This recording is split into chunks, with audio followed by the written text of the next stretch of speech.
Cool guys, we're going over the Tom DeBlas triangle today. Let's hit it.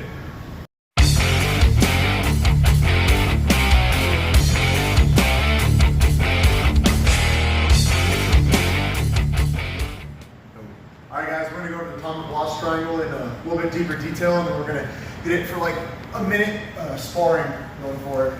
So, from the triangle, again as a refresher, the Tom DeBlas one, I don't care if the arm is on the outside of my hip, or if it's across, or if they have a gable grip across the hips, like everyone usually does. It doesn't matter where the arm is, the only thing that I care about is if I can reach the head. So all you need for this is their posture broken down, and then you need pinch on the hips, and then your hips driving into the air. So the way I like to do is I like to do the gable grip, so no thumbs, and right on the back of your skull, or base of the neck going up to your skull, there's a little bump right there where your back of your skull starts.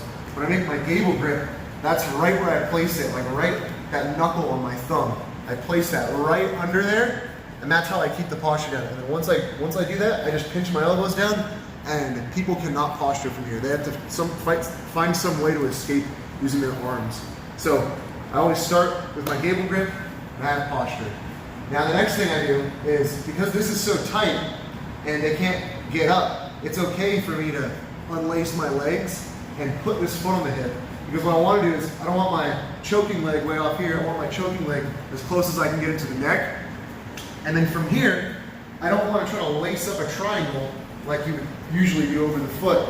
I bite onto the neck, and I'm actually going to hide the shoulder with my leg right here. So I don't want to cross my ankles with my knee down by his lat or on top of the shoulder. I'm going to cross my ankles so that my knee is over the shoulder, so the shoulder should be peeking out here. So I gable, I get my choke, and I cross my legs above it. And now I pinch my knees together, and then I hip up, and there's the tap right there.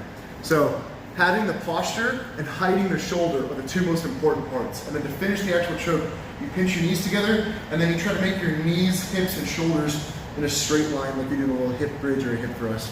So one more time, posture with the gable grip, bite on the neck, hide the shoulder, I pinch my knees together, and then I bridge into the air at the same time to get the tap. So, doing it in reverse now, Matt's gonna do it. So I'm in the triangle, again, it doesn't matter which side I have. Yeah, it does. So, we're in the triangle, and the first thing is that gable grip for that posture, to make sure that I can't posture up. And now he can place his foot on my hip to get a good bite on the neck. And all he does is cross his ankles, trying to hide my shoulder. And then he pinches his knees together and raises his hips into the air to finish with that grip. Yeah. So you'll either get choked, or because of the way that your face gets crushed down, you can't breathe. But either way, you get the tap, and it's not a really big squeeze like most triangles. All it is hip power and pressure. So if me and Matt are here, and he initially has this gable grip, and we're sparring from here, and he can always keep my posture down, he can always go to this choke. Even if I keep my arms at this exact spot right here, he chomps on that, and he crosses his ankle as best he can, and just squeezes and hips up. Whew. Gets very tight very quickly.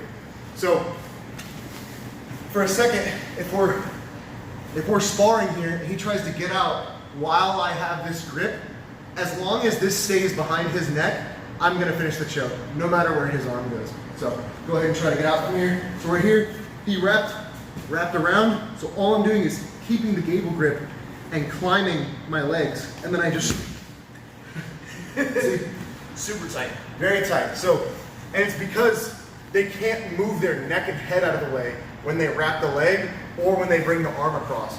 So unless they can peel your gable grip off the top of the head, they're gonna get choked, because what happens is their chin like compresses down, and then your hips are right there in his face, so he can't breathe at all.